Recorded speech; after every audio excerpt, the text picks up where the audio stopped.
Dans les camps de réfugiés de Jenin, Tulkarem et Toubas, l'opération antiterroriste, comme l'appelle l'armée israélienne, se double d'une entreprise de destruction systématique des infrastructures. À coups de bulldozer, les routes et les canalisations sont éventrées, tandis que les arrestations se poursuivent. Ils sont entrés alors que je dormais. Ils m'ont dit « Arrête-toi et ne bouge pas ». Ils m'ont attaché les mains avec des menottes en plastique et m'ont dit de m'allonger sur le sol.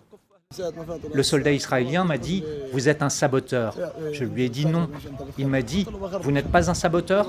Je lui ai dit non, jamais. D'après Israël, ces camps comme ici celui de Nour Shams, à Tulkarem, abritent les combattants de groupes armés particulièrement actifs. C'est dans ce camp que 5 terroristes, selon l'armée, ont été tués, tandis que peu après, le djihad islamique annonçait de son côté la mort de l'un de ses responsables à Nour Shams. Dans ces camps ravagés, même les secouristes circulent avec difficulté, à cause des routes détruites et des barrages de soldats israéliens.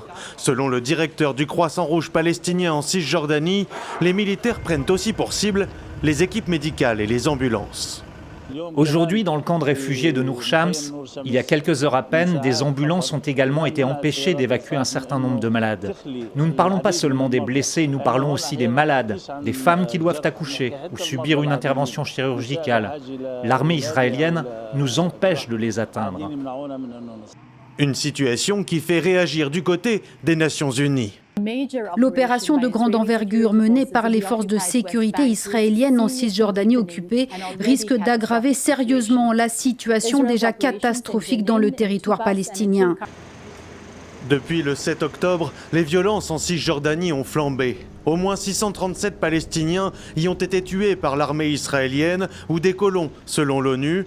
Et selon les données officielles israéliennes, au moins 19 Israéliens, dont des soldats, sont morts dans des attaques palestiniennes ou lors d'opérations de l'armée en zone autonome palestinienne.